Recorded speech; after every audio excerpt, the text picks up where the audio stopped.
This episode of The Witch Wave is brought to you by a brand new book called The 4 Elements of the Wise, Working with the Magical Powers of Earth, Air, Water, Fire by Ivo Dominguez, which is out on May 31st from Wiser Books.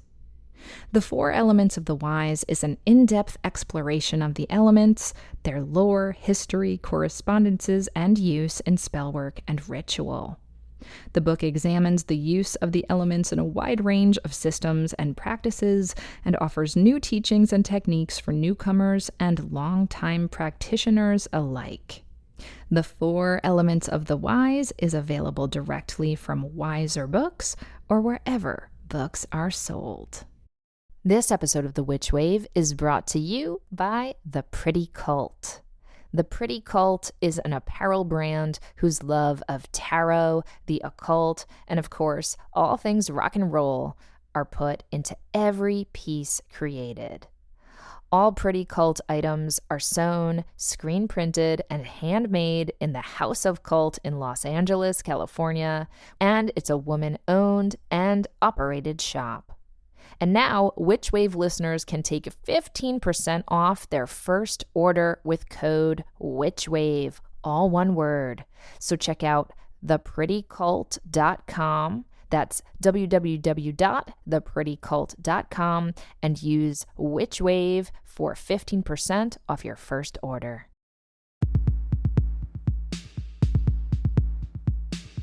The world is filled with bewitching people, and you might be one too. Welcome to the podcast where art is magic is real, and reality is stranger than dreams. I'm Pam Grossman, and this is The Witch Wave.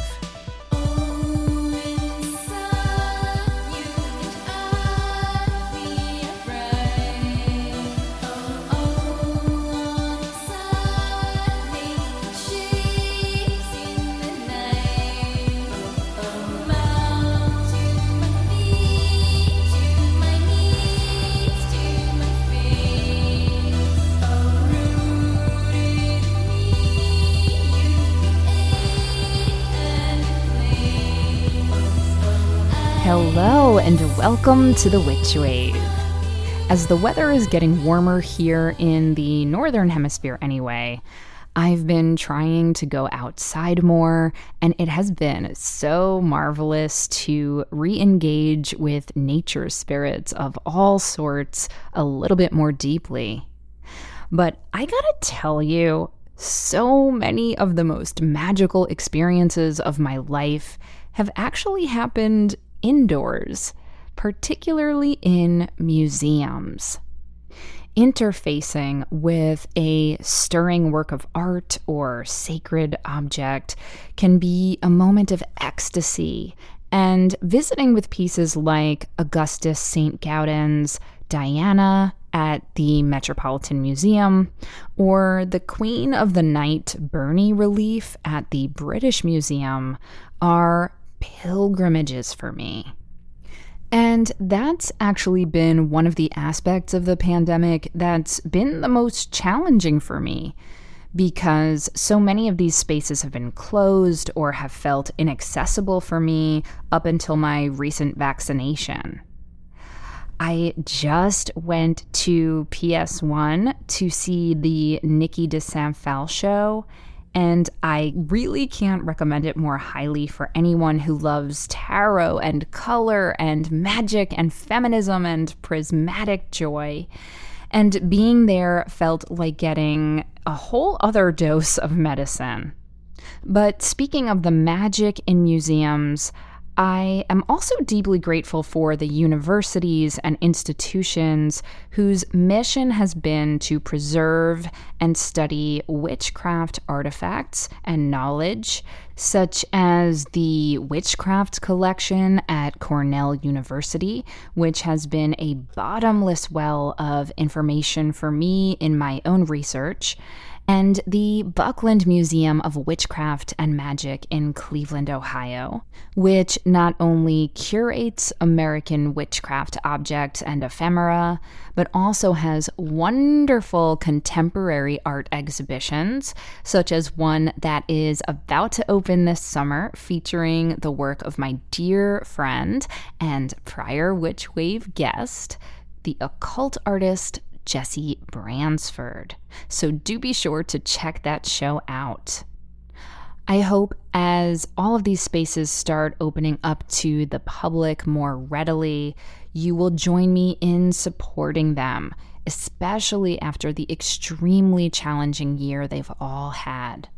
And on that note, there is one museum in particular which is a monumental presence in both the historical and modern witchcraft realms, and that is the Museum of Witchcraft and Magic in Boscastle, England.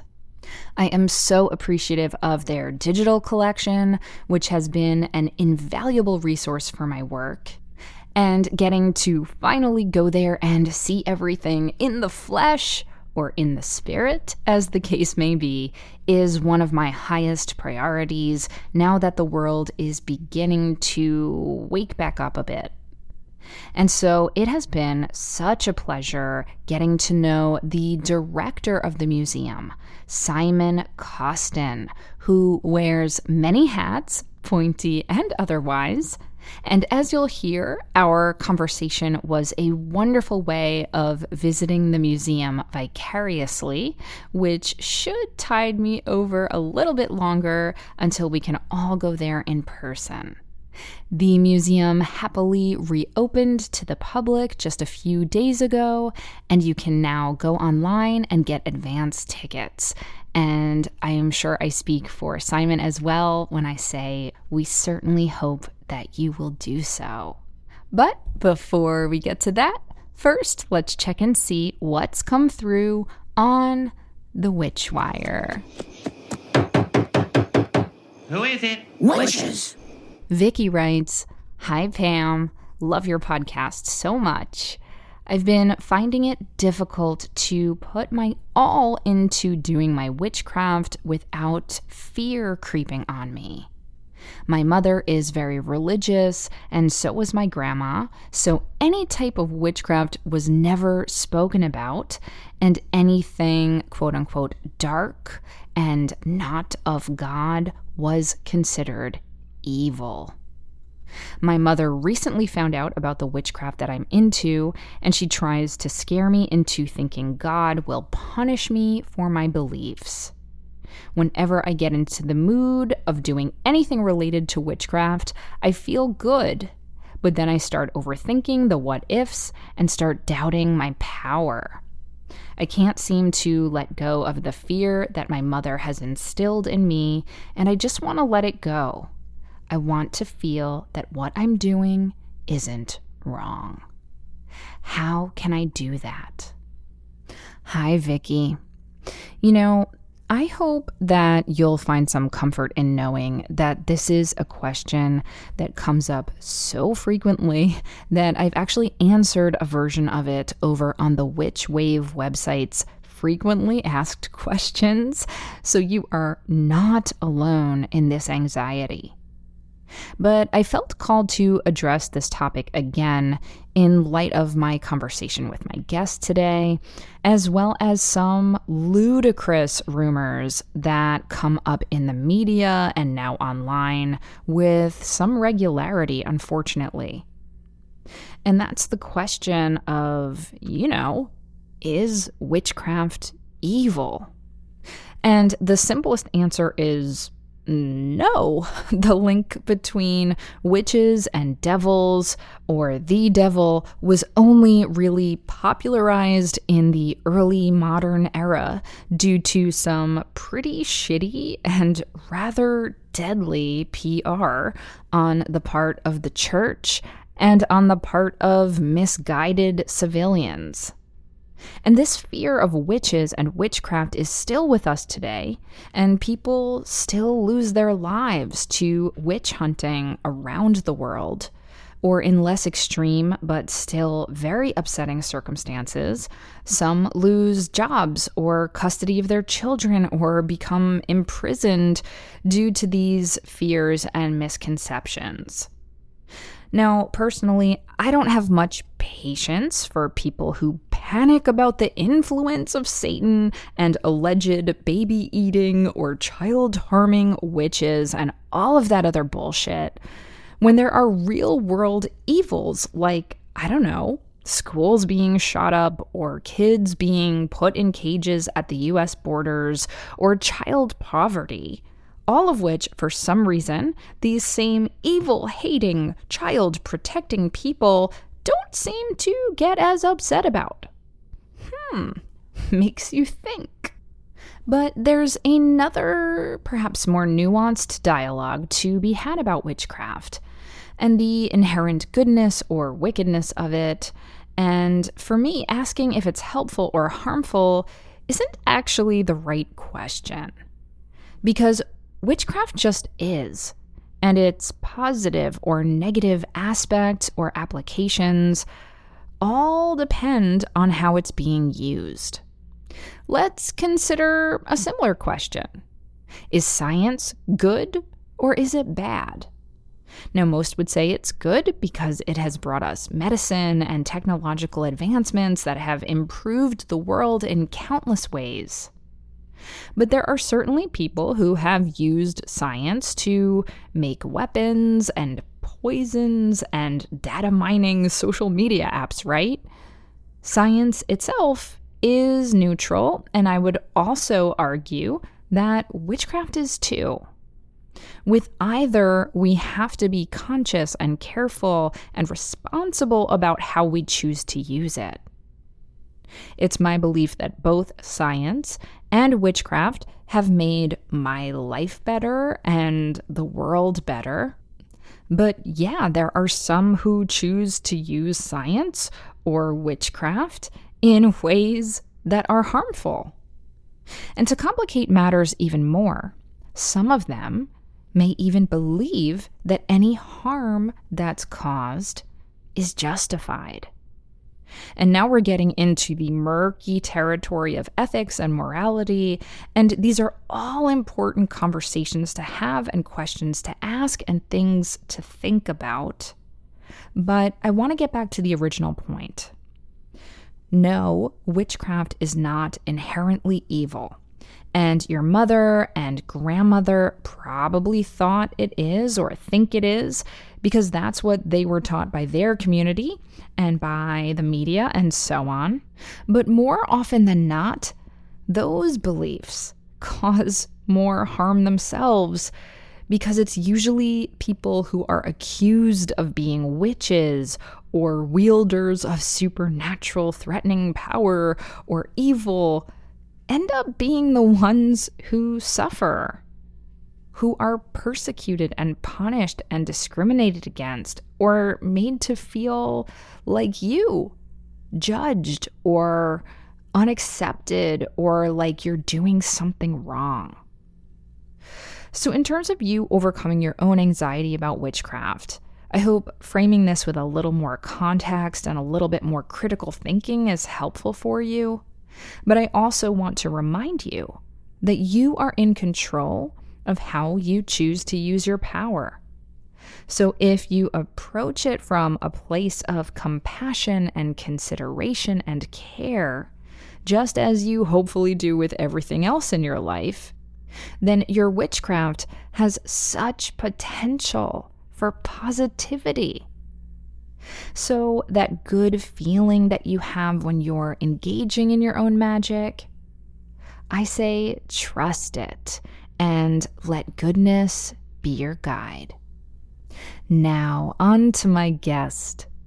Simon Costin is the director of Britain's Museum of Witchcraft and Magic, as well as the director of the Museum of British Folklore. He has been at the Museum of Witchcraft and Magic for nearly a decade, and the museum itself is celebrating its 70th anniversary this year.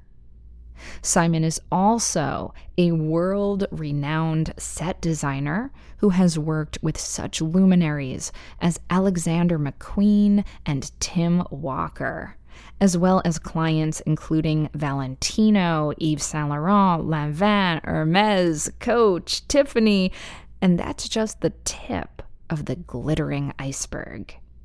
His work has also been shown in the Metropolitan Museum of Art, the ICA, and many other places, and he was made an honorary Fellow of the Arts by the University of the Arts London for his outstanding contribution to fashion and design.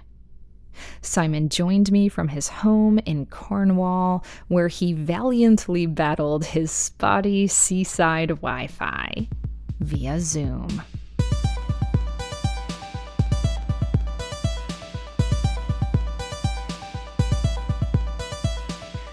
Simon Costin, welcome to the Witch Wave. Thank you. Great to be here. I'm so delighted to be speaking with you, Simon, and I'm so thrilled that the Museum of Witchcraft and Magic has reopened. Thank the gods. How is that feeling for you? Huge relief, and also quite strange because I've had kind of a year and a half of living above the museum, and so all of a sudden it feels like you've got people in your living room. Or traipsing through the kitchen, but of course they're not. They're just guests and visitors. So it's been great there. And so, how have the last 14 or so months been for the museum? I know you've been entirely closed, which I imagine has been a challenge. But I also wonder if it gave you the opportunity to maybe reconfigure some exhibitions or anything like that. Yeah, well. When the first lockdown happened, of course, we had no idea how long it was going to last. So there were several things that were already in process. There was a new display case, very large display cases that were being built. So all of that kind of ground to a halt, of course, because we couldn't have anyone in the building. And then when the first lockdown finished, there was an enormous backlog with suppliers. Like the toughened glass for the cabinets took months to arrive instead of usually a couple of weeks. So even if we'd wanted to open, we couldn't have done because the renovation work on that gallery hadn't been finished and took 3 times as long because of the pandemic. So overall, though, it did give us the chance to kind of stand back and look at particularly for me, at the existing narrative that I kind of inherited when Graham King passed the reins to me. And it's something that I was always looking to reevaluate and kind of revisit and slowly pick apart to a certain extent, because I think each director who's taken over the museum has, to some extent, reinterpreted the material. And each person who comes to it breathes fresh life into the thing, and that's what museums should be about. They shouldn't be static and trapped in amber. They should be reflecting the times and the experiences of the people who come to visit. So it was good from that respect. Absolutely. Let's kind of expand on that because I find that to be really, really interesting, the ways in which the museum has evolved over the years. So can you give us, first of all, a little bit of a primer about the mission of the museum for those who haven't yet had the great luck of getting to visit? Can you tell me how you describe the museum to folks? Well, I guess the museum explores British magical practice, but we make comparisons with other systems of belief from ancient times to the present days. And we aim to represent the diversity and vigor of magical practice as accurately and sort of impartially as we can. And so that's the kind of the basic, that would be the mission statement, if you like, of the museum. It's unique in so much as small pockets or collections exist in other museums around the world.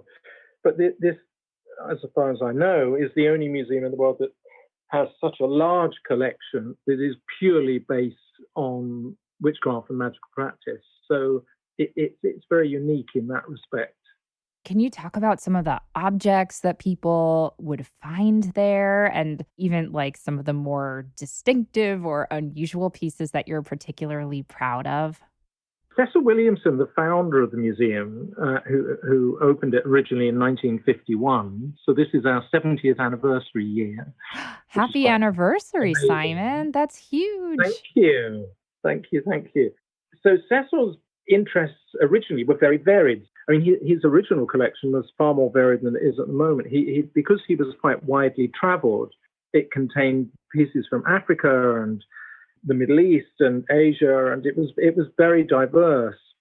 And when he finally moved, because the museum moved from several locations, Gerald Gardner continued it in the Isle of Man, but after Cecil left and took his collection with him, he went to the mainland in the UK and visited several places before settling in Boscastle, where it is now. But once he was here, he became very interested in the kind of the cunning folk and the local wise women and what you call folk magic. So a large part of the collection contains objects which have been used by cunning folk for things like healing and fertility, objects that were used to staunch the blood when an animal had become wounded. So it's Mm. very folk magic based. And then when Graham took over, he took over in 1996. Graham was very involved with Wicca at the time, which of course was hugely popular and not quite in its infancy by 96, but still very much a current form of practice. And so he expanded the collection by contacting several of the prominent people within the witchcraft community, such as Janet Farrar, Janet and Stuart Farrar, and Patricia Crowther. Legends. I know we have quite a lot of material from Gerald Gardner and particularly Alexander's. I can tell you what a few of my favorites are. Yes. There is a strapped skull, which is basically a human skull. It lacks the lower jaw, so it's the upper part of the skull.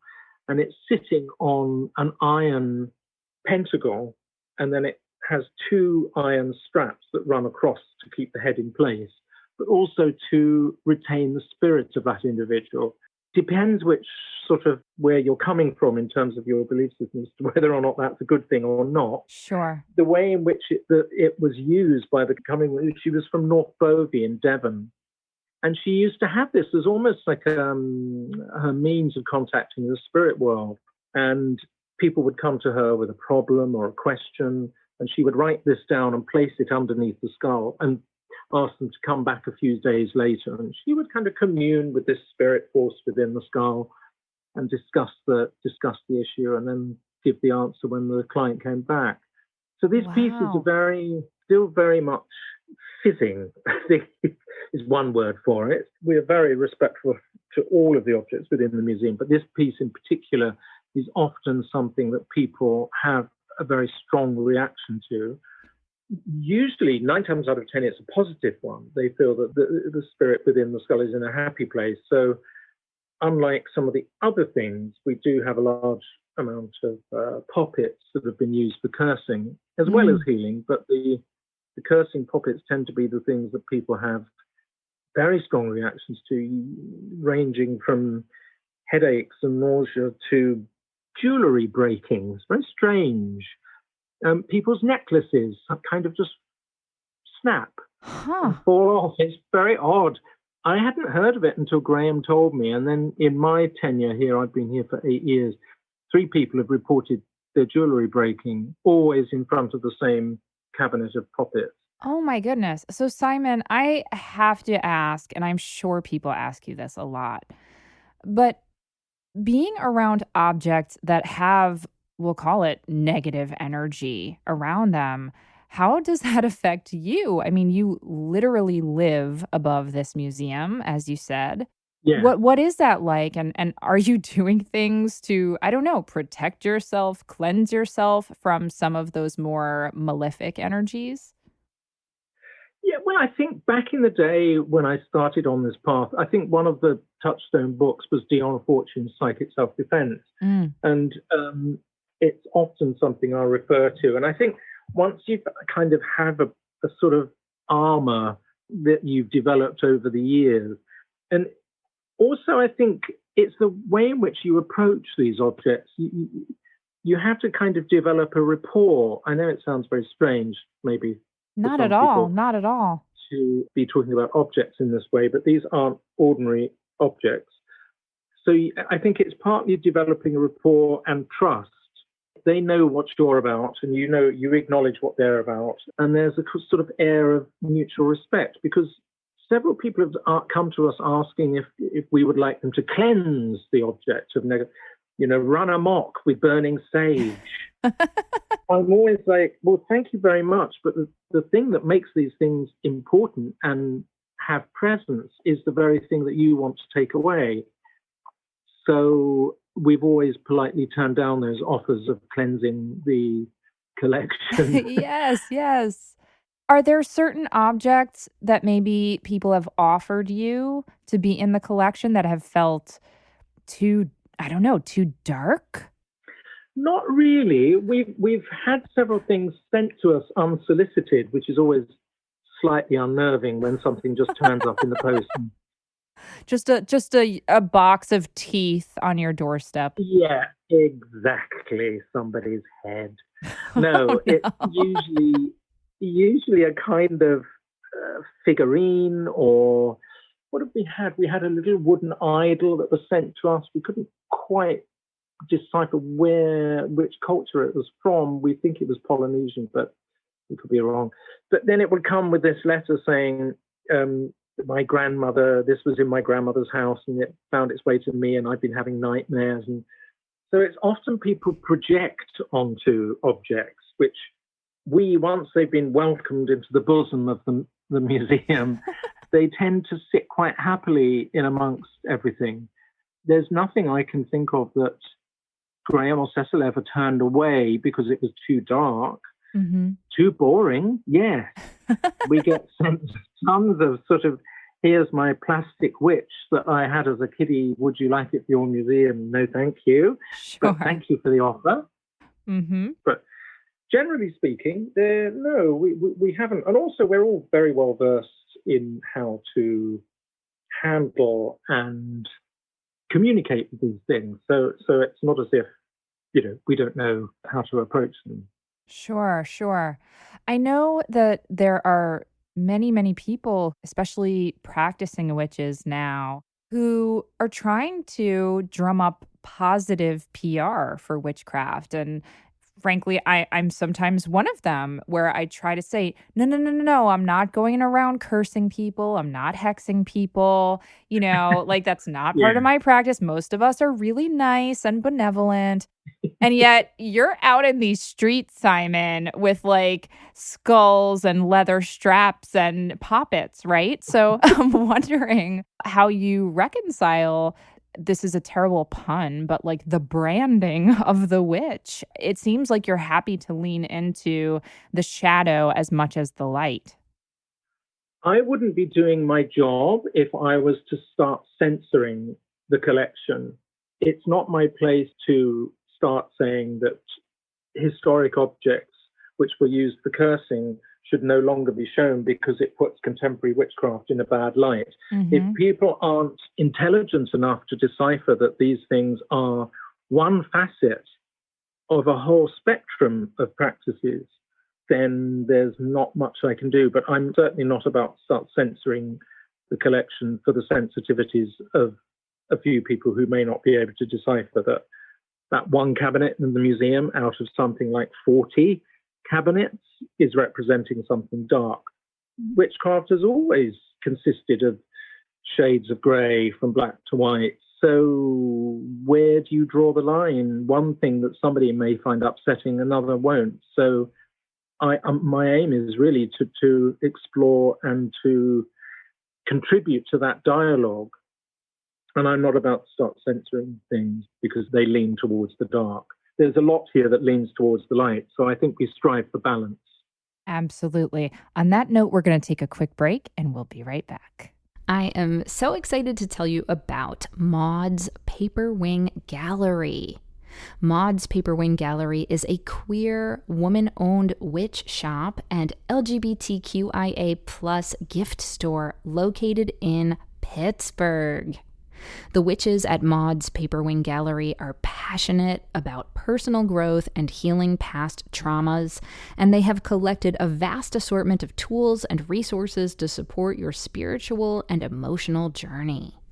Join their virtual community by stopping into their weekly movie nights or their bi-monthly book club on Zoom.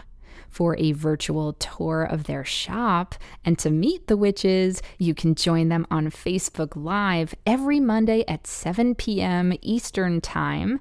And of course, you can also visit the Maud's Paperwing Gallery online store to browse a variety of crystals, candles, books, zines. I love a zine, stickers, and fun gifts that range from spooky to rainbow and covered in glitter.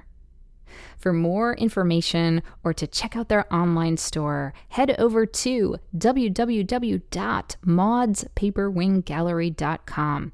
And Maud is spelled like Harold and Maude, Maude, paperwinggallery.com, and use code WitchWave for 13% off your first order. That's maudspaperwinggallery.com. Code WitchWave gets you 13% off your first order. Get something good. Look, it's hard enough grappling with our own emotions under ordinary circumstances, but even more so when the world is going through massive collective challenges. I am so grateful for my therapist, and even though I've done sessions in person for years, I've been pretty amazed at how effective online therapy has been for me right now. And so I can heartily recommend BetterHelp, an online counseling service which can provide you with your own licensed professional therapist to talk to via video or phone sessions.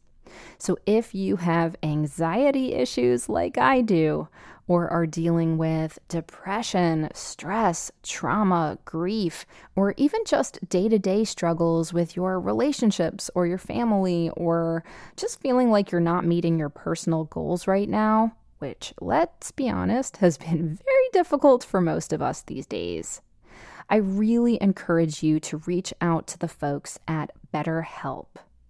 They will connect you with a counselor that you can start chatting with in under 24 hours.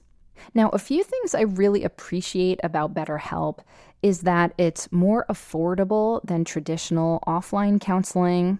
Plus, they offer financial aid to those who qualify, and they make it super easy to change counselors so you can find one that you really click with.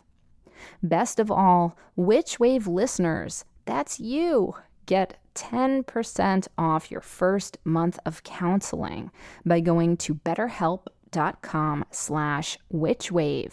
That's better, HELP.com/witchwave.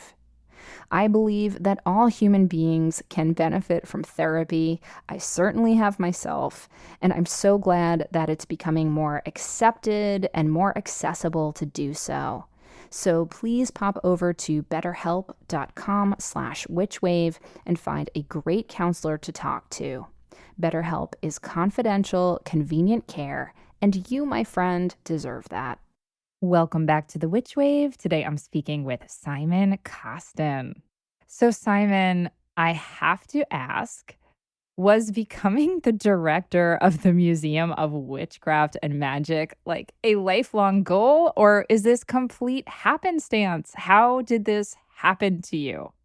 Well, once upon a time, my mother, when I told her actually that Graham had offered the museum to me, was so unsurprised. She was sort of like, oh, well, that was inevitable. And I said, what do you mean? She said, well, as a child, you always reading, your reading matter was always of Tolkien or all the classic fantasy novels. And I think as a child, I'd long acknowledge that there was other ways of looking at the world and interpreting the world and living in the world. And magical practice came so naturally that it did have a kind of inevitability about it. Yeah. But my initial involvement with the museum came about through catastrophe, really. It was I can't drive, and I'd always wanted to visit the museum, but where it is very remote.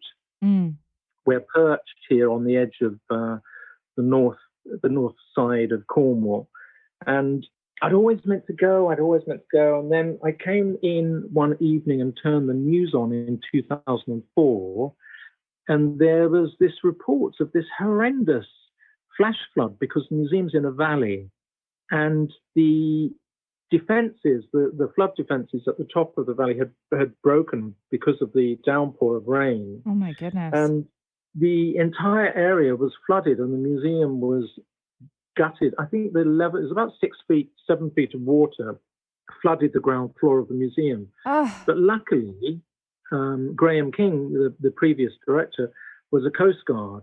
So he was able to keep he could see what was happening when the river breached its banks. Because it happened over, it didn't just happen immediately, it happened over an hour or more. So along with the staff at the museum, they were able to get 90% of the ground floor material all upstairs. We lost very, very little, actually, in actual fact. But I was sat there glued to the television thinking, it's probably all gone. Looking at the devastation on the news and the news reports, it looked horrendous, and it was, but thankfully the collection was mostly intact. And I kept ringing, and of course all the power lines were down, so I couldn't get through. And eventually Graham, weeks later, picked the phone up and said, okay, you keep leaving messages. Who is this? And I explained, I said, listen, you don't know me from Adam, but I've always wanted to visit the museum. Is there anything I can do to help? I don't know what, He said, well, if you know anyone with display cases, they've all been smashed to smithereens. And it just so happened that a friend of a friend was decommissioning old mahogany display cases from the Geology Museum in London. So I acted as a kind of go-between between Graham, the museum, and myself, and negotiated everything and got them all the cases they needed. And that kind of began a friendship with Graham and I, and a sort of a long, drawn-out engagement period with the collection itself. But that's how I came to be involved. And I think Graham was always, he could reconcile my day job, which is as a set designer, with an interest in the occult. So I started getting some phone calls from sort of friends like Janet Farrar, for instance, saying, Simon Graham called me the other week. I think he was just sounding you out. And Graham, I think, was just putting out feelers to ensure that the person he was considering to pass things over to did actually have a genuine interest in the subject rather than just some passing fancy. And I took over in 2013. Incredible. I actually want to talk a little bit about what you call your day job as a set designer.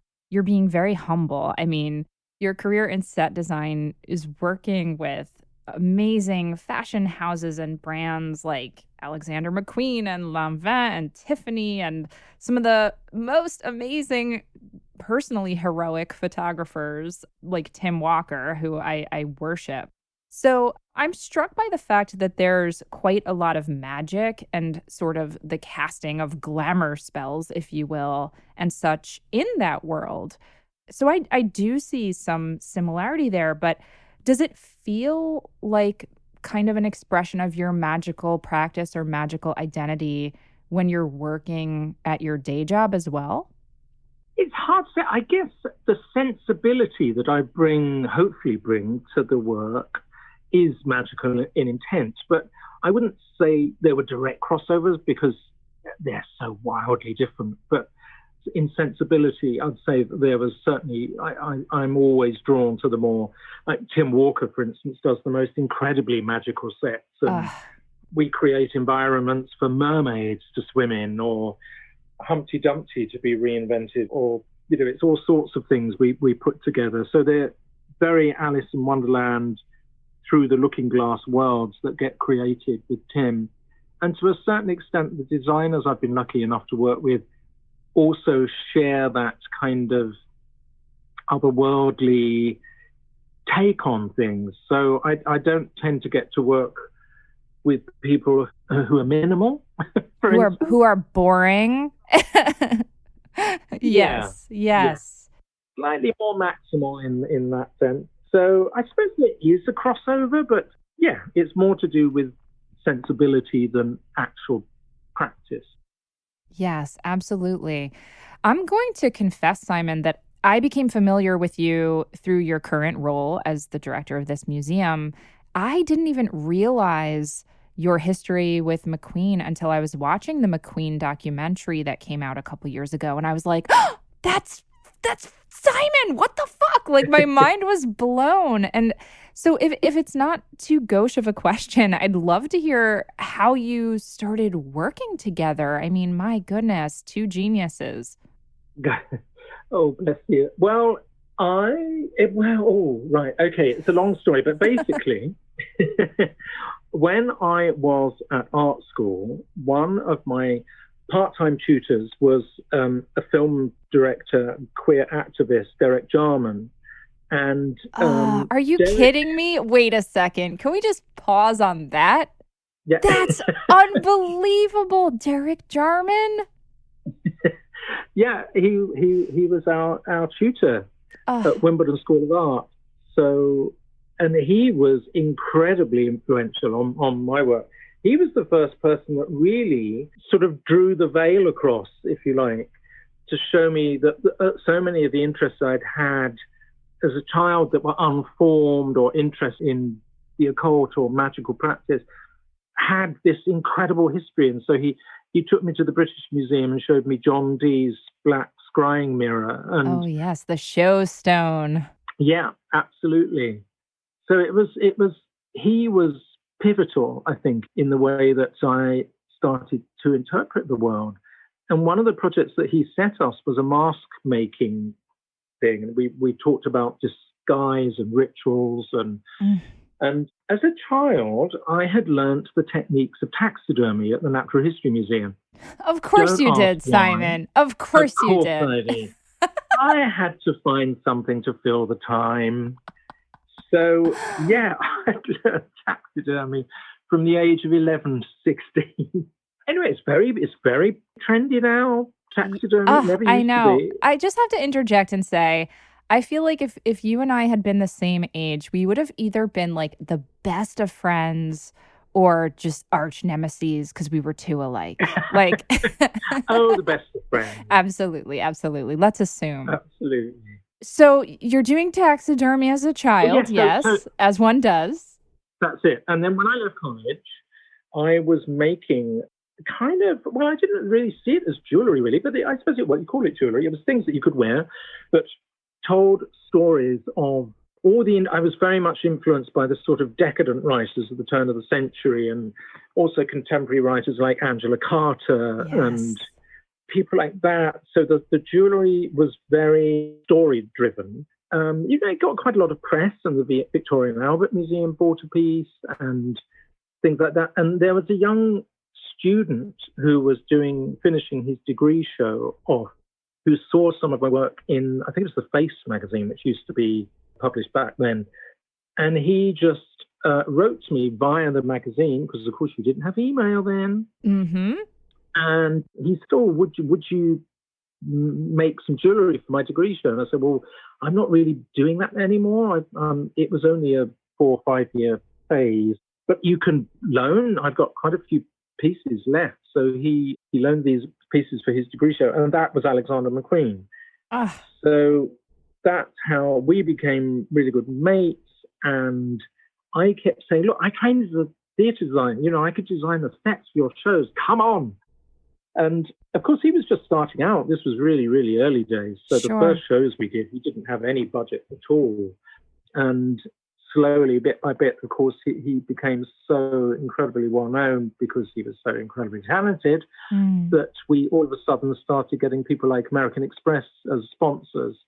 And that allowed me to really take the ideas I had for set design to another level, because all of a sudden having that kind of budget, you could really experiment and push ideas forward in a way that you couldn't before.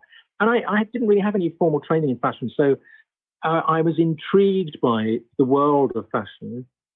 But what I'd wanted to do was be a production designer on films. But I can't get up in the morning. Same, Simon, same. I'm just a night owl, and I did for years pop videos, pop promos with a young director who's fantastic, director called Lindy Heyman, and we worked with all the indie bands like Pulp and Blur and Suede and all those people back then. Amazing. But it was torture for me having to be on set by 6 a.m. in the morning. And I rapidly realized that fashion, where they don't usually rock in until 10, was much more suited to my sensibility, my body clock. Your circadian rhythms. Yeah. Oh my goodness. Quite happily work till 2 in the morning, but not in the morning now. Oh, I wish I could. I really wish I could. I think it's people who say you can change that are liars. It's not true. I really Thank you, Simon. Thank you. I have just entered my fourth decade. Well, I guess technically I just turned 40, so I guess I entered my fifth decade. It's too early for me to do math right now. But anyhow, and I'm like, this is just how I am. I am just a night owl. It's just not going to change. It's not going to change. And I don't need it to change. And I know the sunrise is beautiful, and I will see it maybe 4 times in my life. And that's enough. Sunset is just as sexy. Agree. In my book. Oh, definitely. I mean, you can't beat Twilight, my friend. Okay, on that note, we're going to take another quick break, and we'll be right back. 2,000 years ago, in labyrinthine underground temples across the Roman Empire, the first beeswax candles were burned in secret rituals to the god Mithras. Now you can experience some of this mystery for yourself with Mithras candles, my favorite. Handmade from the purest East Coast golden cappings beeswax with that natural, subtle honey and floral scent, Mithras candles are the perfect illumination for the mysteries of your life. Mithras candles come in natural gold and rich black varieties. You can also get them in their signature, stunning, hand-dripped style, or you can choose their smooth and rustic version. They also have wide pillars for sale if you're feeling extra expansive with your magic. And very exciting, they now have new long-sleeve black t-shirts for sale, and I am so excited to get mine because I love a long-sleeve shirt, and this one is gorgeous. So go on ahead to mithrascandle.com, that's M as in magic, ITHRAS candle.com, and use offer code WITCH for 13% off your first order. That's mithrascandle.com, and offer code WITCH gets you 13% off your first order. Thank you, Mithras. Would you like even more Witch Wave? Then come join us on Patreon, where you'll get bi-weekly bonus Witch Wave Plus episodes, ad-free Witch Wave episodes, and detailed show notes for all. Rewards also include magical merch and giveaways, early heads up about my workshops before they sell out, and all backers get access to our exclusive digital coven, where I lead monthly rituals and video chats, and where you can connect to a community of other wonderful witches.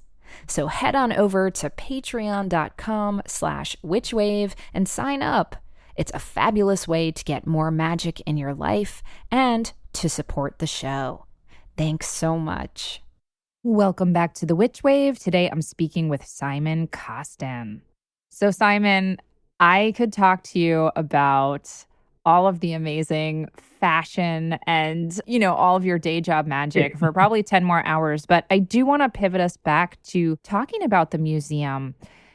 I am so frustrated because I was in Cornwall when I was still a student at college. I was studying art history. Oh, really? Just briefly, I was studying abroad for my last semester of college, and I had this art history course that took us to Cornwall. And we went to the Barbara Hepworth Museum and Tate St. Ives, and we had the most devilish clotted cream high tea I've ever had in my life. It was amazing.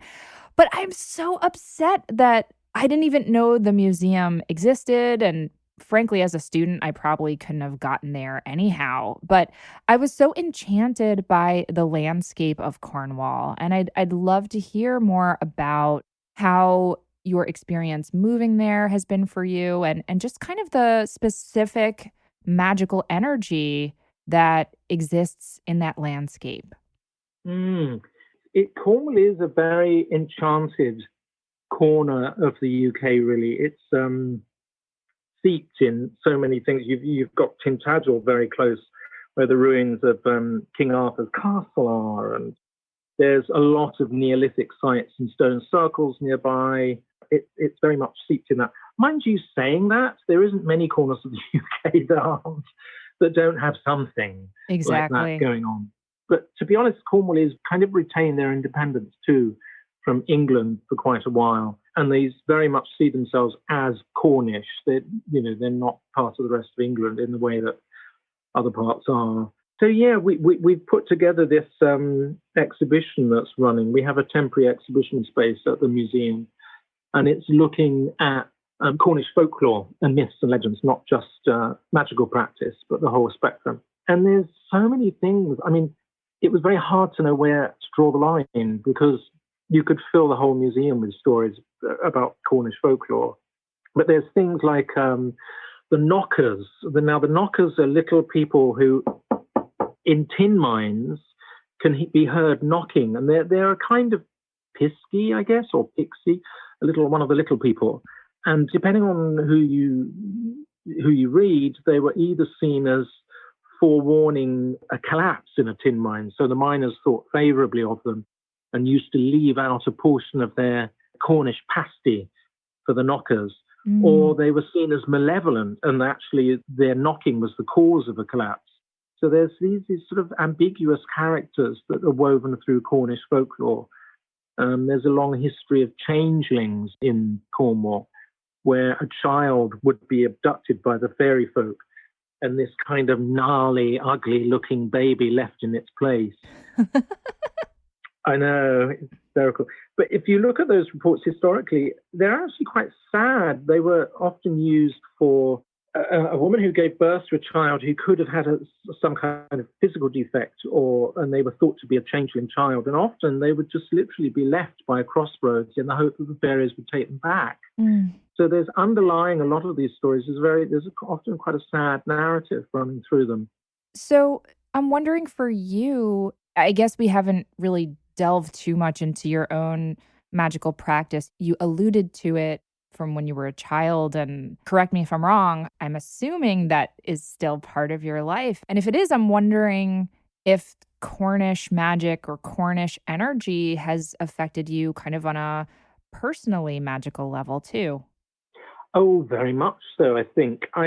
Before now, I was living in London, so I was living in a city, but I also had a place where I went to practice, which was part of a forest in Sussex.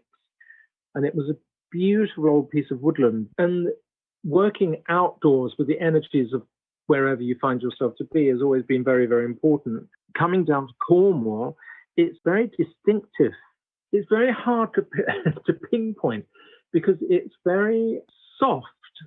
I don't know how to describe it. It's softer than the further east you go in the UK. It gets a lot sort of more harder and aggressive somehow, the energy's there. Whereas Cornwall is very gentle but no less powerful for that, which is surprising because it's surrounded by cliffs and sea and it gets battered by the wind and it's very rugged. But I find the energies here very, very soft to work with and very, very gentle and embracing and protective. Ah, you talking about soft energy and soft magic makes me think of that notion of thin places. This idea that, there are some places on earth that are more porous or more liminal. I mean, perhaps this is why a lot of the King Arthur and Avalon myths, are from the region because it feels like maybe there's a thinner veil that Cornwall is beneath or part of somehow. Does it feel like that to you? Yes, very much so. Very much so. I think it's far easier, or I've found it far easier to get in touch with those sort of, I don't know what you like to call them. People call them nature spirits from nature or elementals or just that spiritual place. I've found it far easier to tap into here than I have anywhere else. Yeah, it's become part of my working sort of magical practice, which is like anyone's evolves and changes over the years. Back in the 80s, I was initiated into Alexandrian Wicca, so that was my beginning Yes. path. Of course, I've gone wildly far from that through Janet Farrar, one of Janet Farrar's high priestesses, but we're talking back in the 80s, so some time ago. Yes, how magnificent. Has every director of the museum also been a practitioner of magic? Yeah, yeah, very much so. I can't imagine Graham would have or Cecil would have handed over the museum to somebody who wasn't, because I think most museums that have objects that sit statically within a cabinet aren't resonating in the way that a lot of the objects here are. Mm, Because if you think that a lot of these things have been used in ritual practice for many, many, many years by practitioners, so they're still very much charged. And I think you need to know how to handle those things and how to approach them to establish a dialogue with them. So, yeah, I think it's very important. And whoever I end up passing the reins to will also, I know I'll make very much sure that they have some practice themselves. that's awesome. I'm wondering too, in terms of your identity, I don't know if you are comfortable with the word witch to describe yourself or if there's another word you prefer, but is that a part of yourself that you're pretty public about, like in your day job life as well? Or do you feel like you have sort of a shape shifting aspect to your identity or your multivalent identities? I think, well, I was very much taught from the school of the more you know, the less you talk about it. Hmm. So I tend not to really mention it within work practice, but because it never comes up in conversation. Everyone knows that I'm the director of the museum, and occasionally I'll get asked questions. But also, I've noticed in the past 10 to 15 years this enormous resurgence of interest in the occult and witchcraft, and the amount of people calling themselves a witch now is, it's ridiculous. It's there can't be that many witches. It's become a kind of mantra, a sort of battle cry in a way, because we get a lot of people here, but quite often the louder they shout, the less knowledge they actually seem to have when you actually try to discuss magical practice. Mm, It tends to be a lot of bluster and usually attention seeking, which I run away from. sure, I sure. hate to say it, I'm not dissing Rich, but you know what I mean. There's a lot of people who seem to they're just doing it to piss off their parents or their school or something. And I've seen people who are rabidly espousing witchcraft practice, say 10 years ago, and now they're a chartered accountant. At the museum here, we get a lot of people claiming to be this, that, and the other, but you can see it's wafer thin. Their interest, actually, they haven't done the work. Is what it boils down to quite often. Mm, mm. It's interesting because I think when I talk about the popularity of witchcraft right now, I think in my limited experience, folks that come from Britain tend to have a different point of view on it than folks from here in America. And I Yeah. don't know that there's a better or worse way of looking at it. I think all perspectives probably have some truth to them, but I think here in the States, because witchcraft has also become very much linked to like feminist identity and intersectional identity and, justice and social justice, that I think let a little less concern about like who's a real witch and who isn't. Exactly. We Yeah. don't have the lineage that you guys have, because of course a lot of the witchcraft practice that stemmed from Gardner and was brought here by, Raymond Buckland and folks like that. But yeah, Yeah. I do find when I speak to my British friends, there's a little bit more of a protective attitude about the identity as a witch. And I understand it too, because it's a big part of your national identity to some degree. Yes, it is. It is, certainly. I think, I mean, what I found interesting is I went, when I was in New York a year or two ago, I gave a talk to the Satanic Temple chapter there.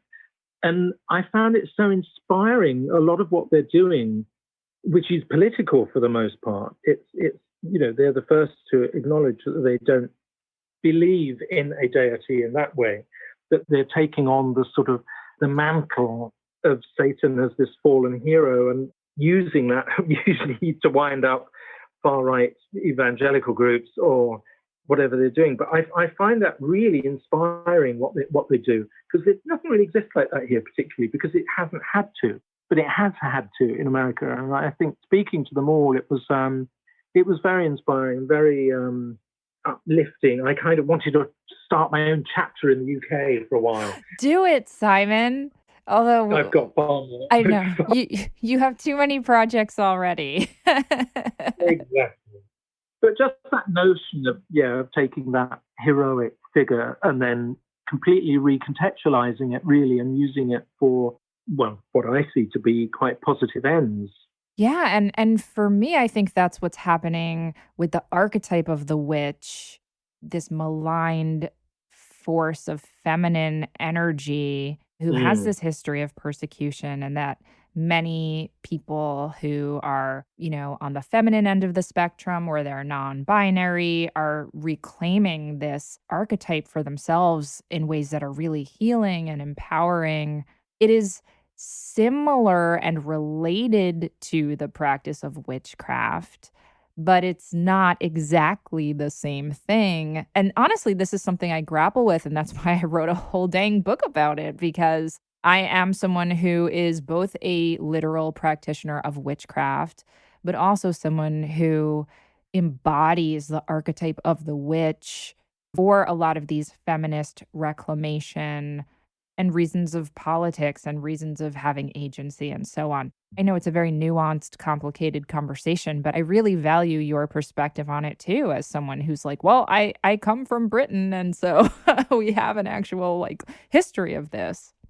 But no, I think it's incredibly refreshing and positive to see how it's being taken up by younger people, and not in the way that it was when I was younger, but in, as you say, for all the reasons you just mentioned, for empowerment and as a positive role model to identify with. Yeah, all those are incredibly positive, strong things that should be embraced and cherished.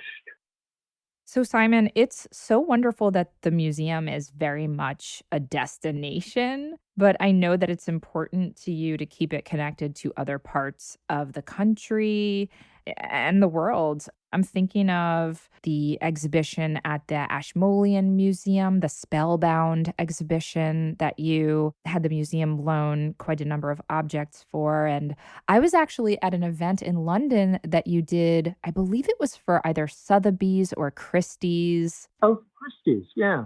Yes, yes. Celebrating a lot of British folklore. And so I'd love to hear a little bit more about your outreach to other parts of the country and parts of the world. Well, in terms of the Folklore Museum, this is a kind of sister project. The Museum of British Folklore is, we don't have a physical venue for it yet. We've existed for the past 10 years by doing exhibitions in other locations, like other museums or other art galleries or things like that. But it's always bothered me that the UK, which is so rich in folklore and seasonal customs and events, doesn't actually have anywhere that celebrates and nurtures that vernacular culture. There's nothing in the UK there's no kind of museum of British folklore at all. I mean, my passion for folklore started, I think, when, as a very young child, we were always taken on holiday in Cornwall, and I was in a village called Padstow on May morning, and the Padstow townspeople have this extraordinary celebration for the coming of summer in every May Day, where these two strange, it's so hard to even describe what they look like. They're like a huge black disc with a curtain around it, and then this conical mask that's worn on the top. And it's meant to represent a kind of horse, and it's called an os, O-S-S, and there are two osses. And I remember just walking around a street and seeing this incredible procession with these cantering black, almost demonic figures, just scaring people and running into people. And the idea is that if a woman is caught beneath the skirt, she'll be pregnant within 9 months. So it's this kind of raucous fertility festival. And I can remember as a child just being absolutely mesmerized and terrified on equal level. And it started off this interest in these strange, sometimes ancient, sometimes not ancient at all, festivals that we have in the UK. So as I grew older, my frustration with not having anywhere, I thought, right, I need to kind of try and address this. And I set off around the country in a little painted caravan to establish whether I was insane or whether other people actually would have an interest in the Museum of Folklore. So it's a moment that gives people the opportunity to step out of their everyday lives and become something other, become something very much between the worlds. I mean, the characters in Padstow's May Day or the Abbott's Bromley Horn Dance or barrel burning in Ottery, all these different things are where people celebrate identity, community, and just their sense of being human, and how that's expressed in all these different unique ways is so important for me. But currently there's nothing that exists. So I'm on a mission, Pam. I'm on a mission. Yes. To establish a museum of folklore in the UK. How wonderful. Did that answer the question? I've forgotten what the question was now. I was just asking sort of about if outreach to other regions beyond Cornwall is going to be a continued part of the museum's missions. Yeah, no, I think since I've been here, I made a point of going to see. I went to the British Library, for instance, and told them about the collection. Of course, they'd never heard of us. And the Ashmolean came partly because we loaned all these things for a huge exhibition called The History of Magic at the British Library. And the people from the Ashmolean had seen that, and then they approached us. And we're always loaning things out. And I'm very, very keen for the collection, other than the particularly fragile objects, but for the more stable, robust things, to be seen by other people in other parts of the country, because it is quite remote and it is quite hard to get to here. So I'm very keen to do that. We're actually working in collaborating with, I'm not going to jinx it because it hasn't been confirmed, but it's a potential exhibition for 2022 looking at witchcraft and suburbia, the way in which all those fabulous early pictures from the 50s, 60s, where people have just literally in their suburban homes have rolled the carpet back and they're performing their rites and dancing naked. And that fabulous clash of the magical and the suburban I find wildly interesting. Oh, hell yes. And I have to say that as the teen witch inside me that grew up in suburban New Jersey is glowing at the prospect of you doing an exhibition around that. That's fabulous. Because it's also a level of subversion and anti-authoritarianism that runs through magical practice in the UK. Because bear in mind that it was illegal until 1951 in this country. So it existed very much in the shadows and not like it does now.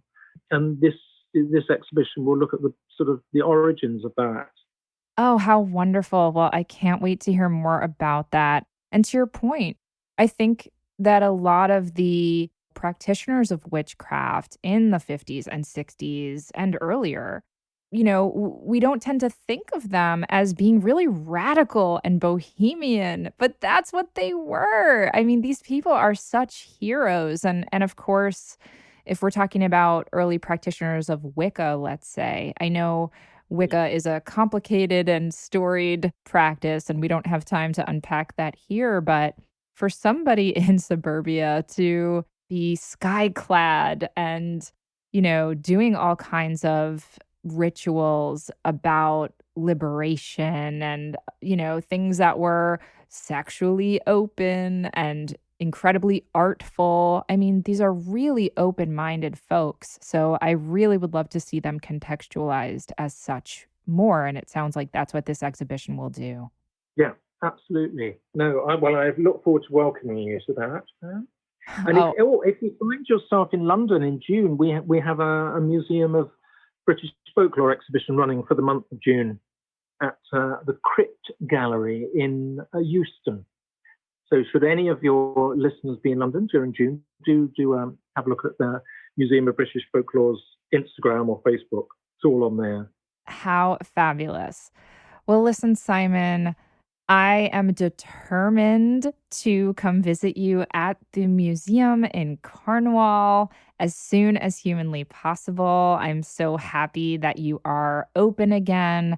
And I am just so grateful to you for the magic that you weave and the artful enchantment that you live. I mean, just every aspect of your life, I am bewitched by. So thank you for just being yourself and for making the world truly more magical and more beautiful, Simon. Oh, well, thank you very much, Pam. That's a lovely, lovely description. And thank you very much for having me on the show. I can't wait to see you again. I mean, that time we met in New York seems like centuries ago. Absolutely. Absolutely. Well, here's to our reuniting soon. And until then, Simon, be well. And thank you so much for being on the Witch Wave. Thank you very much, Pam. That's it for the show. Thank you again to Simon Costin for sharing both his light and dark arts with me and everything in between. Do you have questions, feedback, need some witchly advice, or just want to share something magical that happened to you recently? Drop us an email at witchwavepodcast@gmail.com.